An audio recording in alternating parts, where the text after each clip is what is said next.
go together when we go. What a comforting fact that is to know. Universal bereavement, an inspiring achievement. Yes, we all will go together when we go. In 1957, I wrote a light-hearted song about nuclear annihilation called We'll All Go Together When We Go, and audiences seemed to find it amusing, and I guess I did too. And possibly that was because I thought that although it was technologically possible to destroy the world, I really didn't think that politicians, even politicians, could be so inept as to let it happen. We will all char together when we char, and let there be no moaning of the bar. Just sing out a T.D.M. when you see that ICBM, and the party will become as you are. Even though I wrote this song, I do hope that it becomes just a historical curiosity and not a prophecy.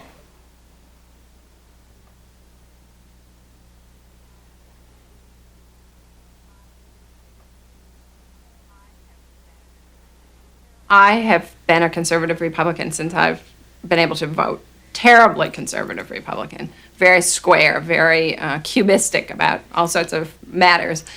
And want the liberals, the liberal left in particular in this country and elsewhere, to realize that this is not their special area of concern, that it's everybody's concern. It's my concern as much as theirs. So I delight in telling people that I'm a conservative Republican. I've never voted for a Democrat my whole life.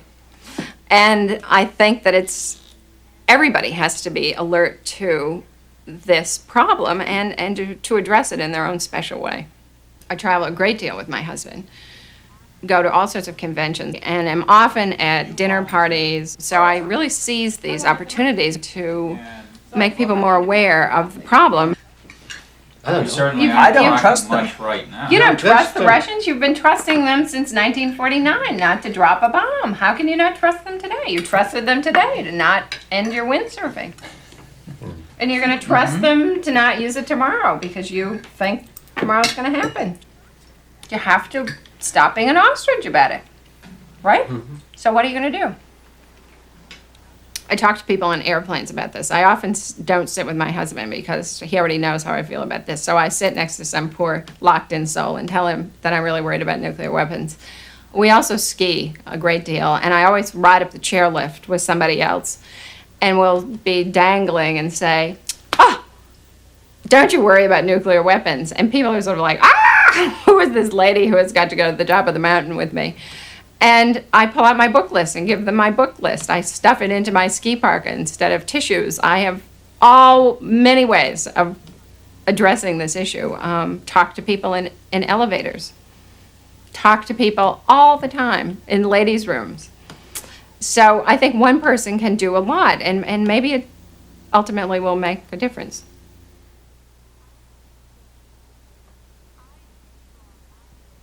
I saw myself being involved in movements always from the outside, stamping your feet, making noise, standing on tables, making a lot of noise. And I also saw that there were people who were making policies that did not have my community or any other community's best interests at heart.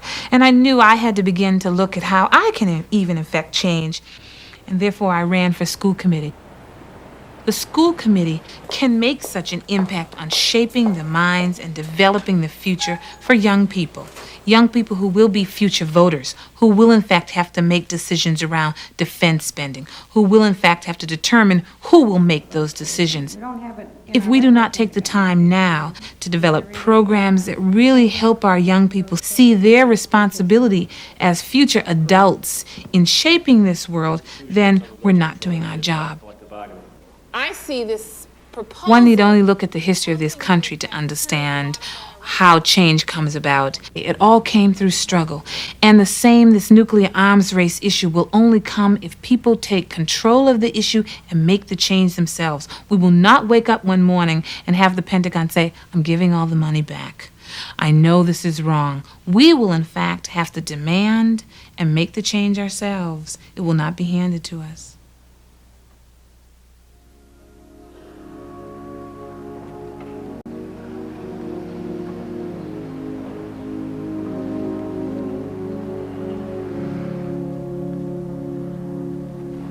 We are now in the grips of another kind of slavery, a slavery to nuclear weapons.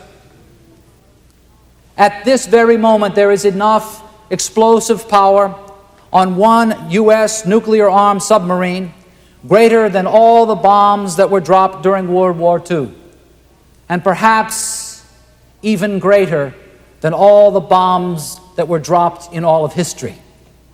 Despite all the talk to the contrary, the nations who possessed these weapons continued to pursue foreign policies that seemed designed by two 13-year-old boys. We have invested in a balance of power that never balances. Our nation and its enemy coldly calculate suicide. Not much humor today. Were you being No. very serious? Well, that was part of the point. It was a good sermon, though. Thank you. Thank you very much, Phyllis. Always are. Good morning. Anybody that takes the Bible seriously, I think, will find that it is a radical document. It's not necessarily a great social program that lays out what you need to do, 1, 2, 3, but it is a crystal clear call to witness. And one of the loudest and strongest messages that's in that Bible is a call to peace. Shortly after retiring, I heard Helen Caldicott speak, and I was aware of the nuclear issue, but not to the extent of how critical it was.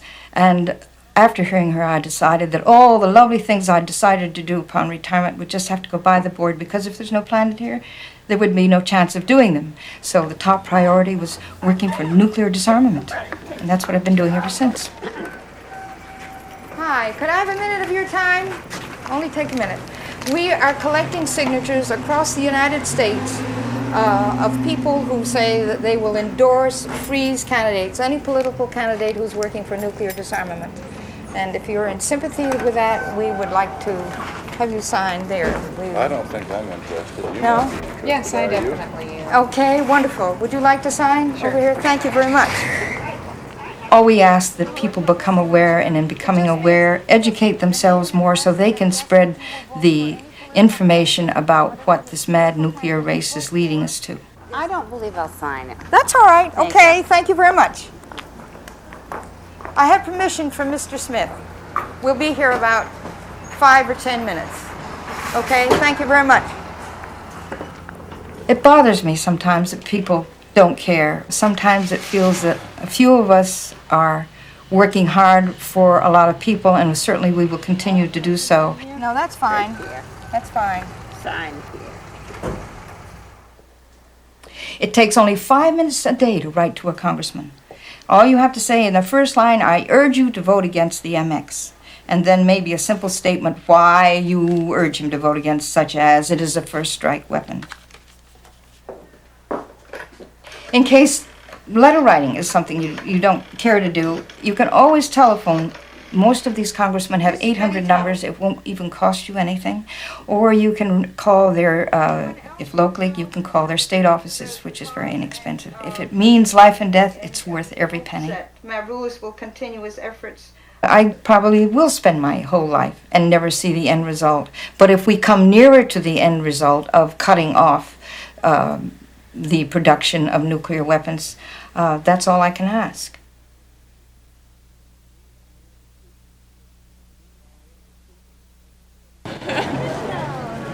We made a decision to get involved with this race because we thought for quite a good bit of time that we at Beaumont owed the community something.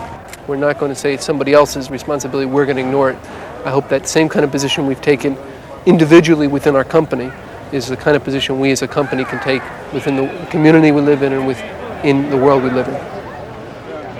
Great to have the mayor here to start the first 10K run for peace. 5, 4, 3, 1, go! You're on! We were very concerned at first. We thought we would get a great deal of negative publicity, that we would alienate a great number of people. The community's response has been absolutely phenomenal. I think that they appreciate us for taking a real stand and not a non-stand, and particularly in this community, but we think in the community at large as well. The front runners are at Main Street and Massachusetts Avenue right now.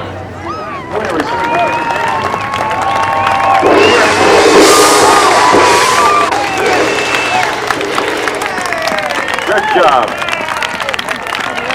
Beautiful.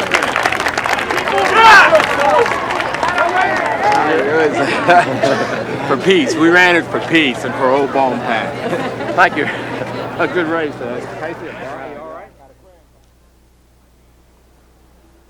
I'd be, I think, a mental case if I didn't think that one person made a difference. That's the whole theoretical taproot of our system.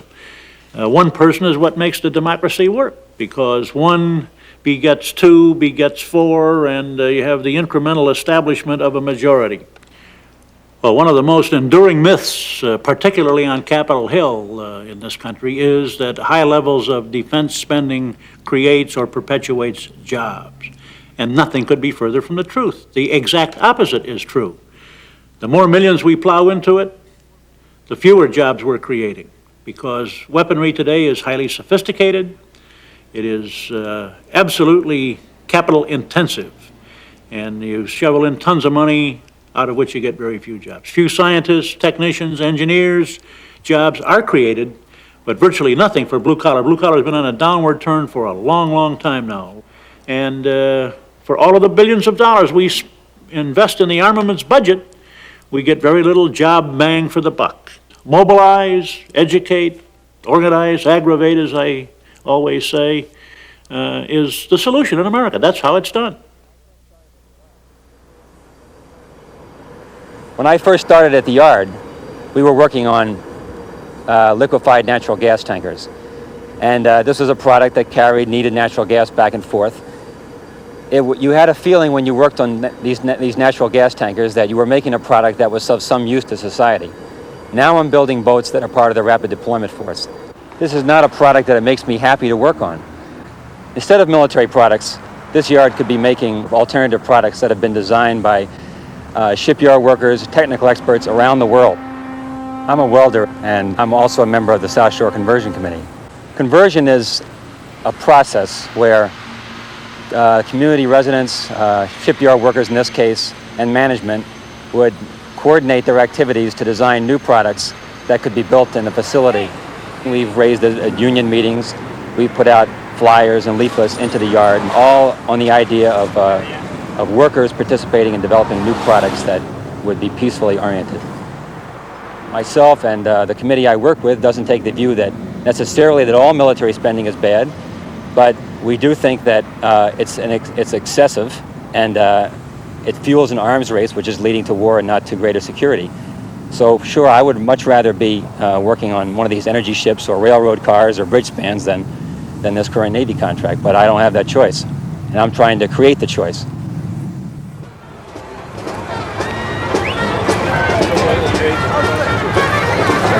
Just wanted to say good morning to everyone and thanks for coming. It looks like it will be as big or bigger than last year. There'll be a few late arrivals. We have 59 groups in the parade today. We are number 40, which is toward the end, but not too bad. We have 3 behind the elephants in case anyone is interested. Okay, let's just relax, enjoy ourselves, and we'll walk for peace today.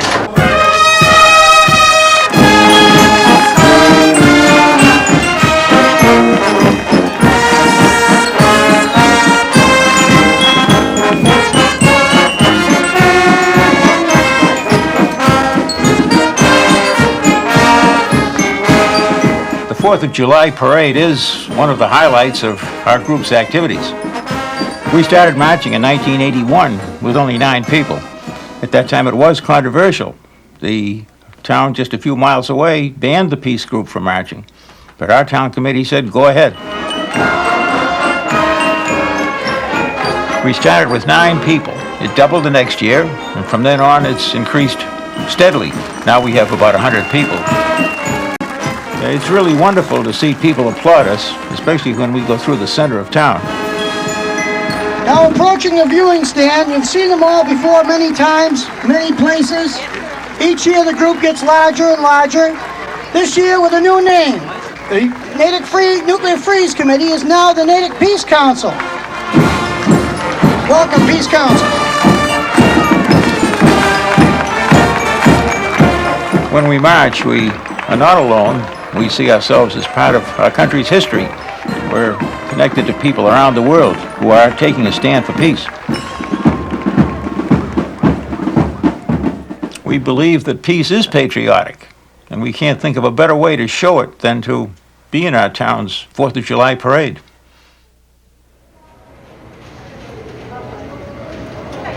I'm a working mother of 4 children, and I feel very strongly about their lives as well as my own. And the issue of peace is tied up in that in a very big way. So I feel that part of my responsibility as a parent as well as an individual is to devote as much time and energy as I can. I think people often think that we don't have a lot to say or that we don't have feelings about rather important issues. But that's not true. Most of us are parents. Most of us have a lot of commitment to life. I have some time left over after working and parenting, and what time I do have, I belong to a local freeze group, and I've been involved in that for 4 or 5 years. When there isn't a lot of time for extracurricular activity per se, we give money. My husband and I don't have a lot of it, but what we have, we try to spread around to the groups that are working on the issues and to the people who do have the energy and the time. Good morning. You know what seat you're in? 29D will be on your left-hand side. I think it's important for people to understand there's ways for each of us, in whatever traditional roles we do in our lives, to contribute. Good morning. There are many tools for change, civil disobedience being one of them. I haven't done civil disobedience myself. I've thought about it, and I think it's an important tool for change. And at some point in time, that may be possible for me. But I support people who are involved in it. I'm grateful to anyone who's committed to this issue and committed to the point where they're able to put themselves on the line.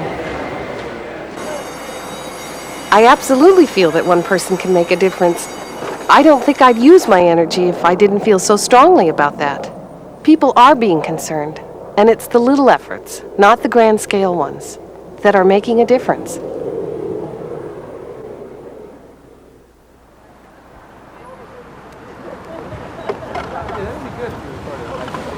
When we started to do the vigil, I looked up what it meant, and it said a watchful staying awake. We vigil so that people will be reminded that this issue is a very much alive one, that it's a life and death issue, and that we're standing there so that people can see that we can do something about it. We're there every Saturday from 12 o'clock until 1 o'clock, and we've been there for the past over 2 years now. Rain, snow, sleet, etc., we're there. We've been on the corner really trying to be a witness to this issue that we think is important. And I think that what we feel very strongly is that we want to stay awake and keep our local community awake to that issue. And it's not a liberal town by any means, I don't think. And yet the fact that we are very much local people and known in the town has really made a difference. On the corner, we basically have very positive reaction. And I'd say maybe 9 out of 10 of those that respond either way give us a thumbs up or applaud or some sign of approval. My son will be driving home after a Little League game and give us a wave. Congratulations. We won 11-2. 11-2. I think one of the strong points about our group is that we really basically believe that we live in a grassroots democracy, and in this country that we can stand up for what we think is right and make a difference, and we think we are. I do feel hopeful, and I think that's the attitude of our group, basically, and that's why we're out there every Saturday.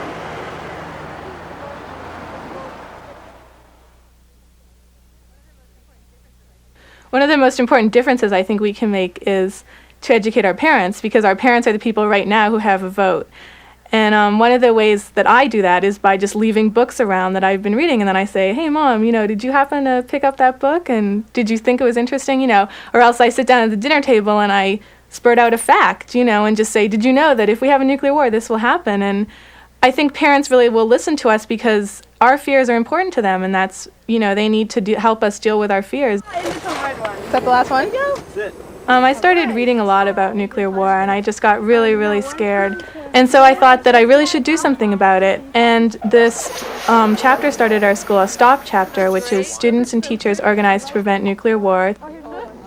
One of the things that we do, which is really a lot of fun, is we're having a picnic for peace. And we're having balloon release, and we've invited some local artists to come and play for us. One of the exciting things that we'd really like to do would be to make our school a nuclear-free zone, which would be really great, and it would really get people thinking about it. I don't know if that will ever happen. We're a national group. There are teachers. We just want people to relax and enjoy themselves. And if they're interested in the issue, they can pick up the fact sheets that we've made. But otherwise, they can just relax and enjoy the music and just be peaceful, which is how we really want the world to be. My sword and shield down by the riverside, study war no more. I have a suggestion, folks. Don't look at the lyric sheets, because these words are so simple you don't need lyric sheets. They didn't use lyric sheets when they sang We Shall Overcome in the 60s, you know. It's kind of simple, so just we're gonna lay down those lyric sheets down by the riverside, down by the riverside, down by the riverside. I'm working so hard on this issue because it's my future, and it's all I'll have. You know, I won't have anything if I don't work for it. So I have to work hard on it. I think that's the way I feel, is that I'm so scared I really have to. Study war no more. Ain't gonna study war no more.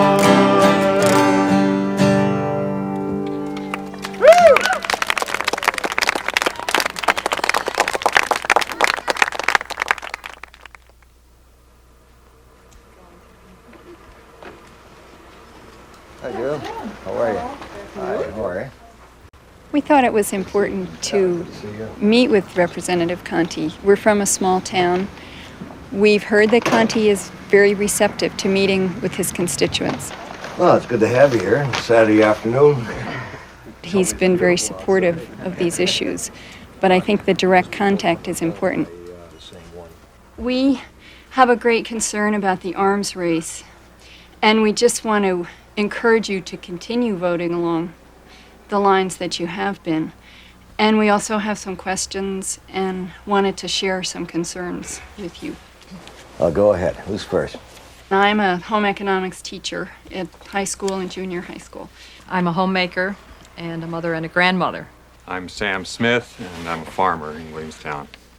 We're just a group of citizens. We're not a professional lobby group. We haven't done this before. Most of us have never spoken to Conti, let alone to any other congressman or senator. We want peace. We want an end to this crazy escalation of power. Enough is enough. If you have the power to kill everyone once, why do we need to do it many times over? I appreciate your concerns, and I appreciate you coming here and voicing your concerns. I think this Congressman Conti is a Republican who's been in office for 27 years. He's voted in favor of many peace issues, and it's been difficult for him many times because he's gone against his party. What are the things that we can do that really are effective? I read my own mail every morning, and I'll read it during my committee hearings.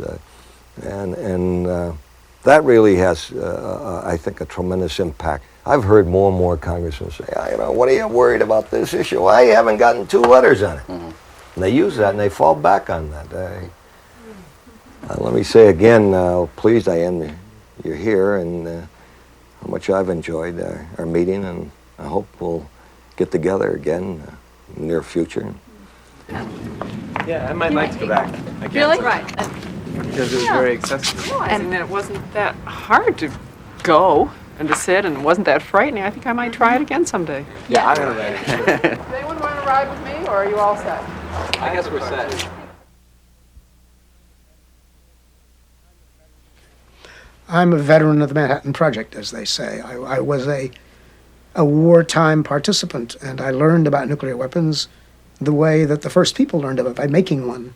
I was responsible with my small group of 4 or 5 colleagues for the nuclear core of the test bomb, the very first bomb. We prepared it and put it in its right configuration and gave it over to another team who wrapped the high explosive around it, and then still another group lifted up to the tower and put the detonators in, and finally was ready. That was the way it began.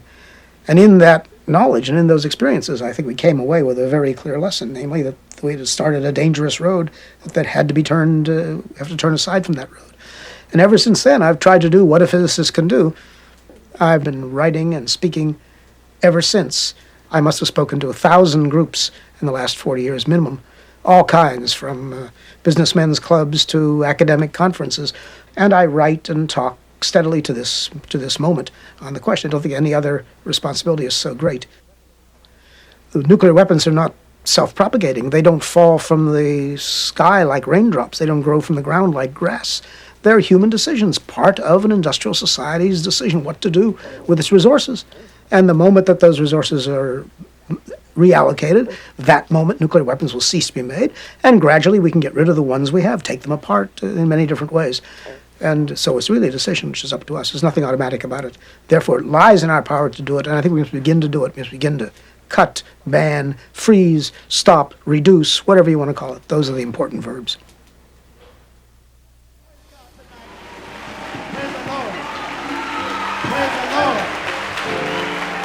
Welcome to a gospel concert for peace. All the way from New Haven, Connecticut, just back from Nashville, Tennessee. Ladies and gentlemen, let's give them a big round hand of applause. The Vernon Jones Singers, the Vernon Jones. Gonna lay down my sword and shield down, way down, down. I'm gonna lay down my sword and shield down.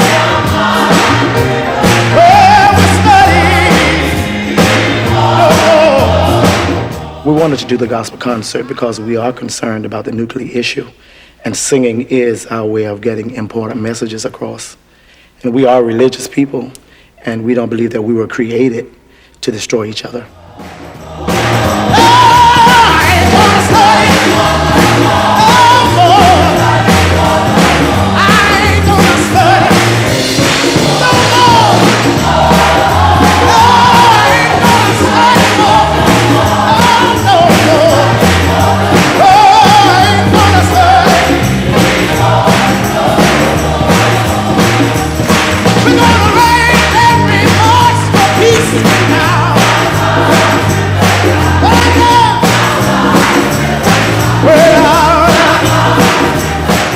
Doing this concert provided us with an opportunity to make our voices heard.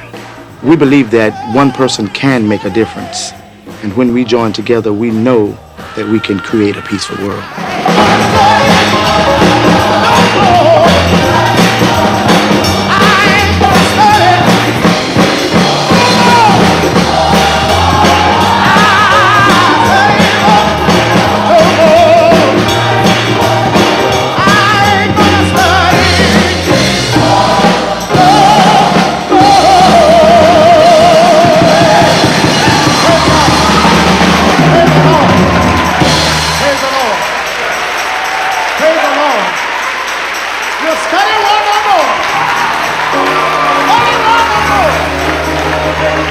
Hallelujah.